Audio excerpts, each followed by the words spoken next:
मजमून यौम आज़ादी 15 अगस्त। नंबर 1, अस्सलामु अलैकुम। नंबर 2, मेरा नाम ज़ोया है।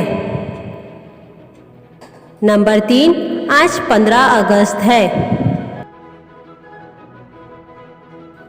नंबर 4, इस दिन को यौम आज़ादी के तौर पर मनाते हैं।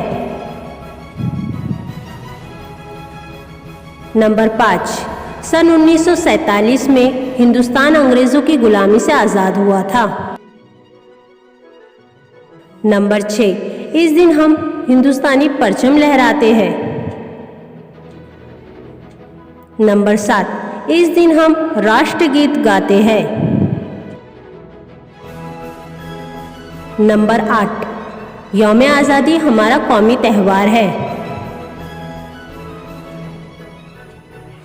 नंबर 9, इस साल यौम आज़ादी को पूरे 75 साल हो चुके हैं।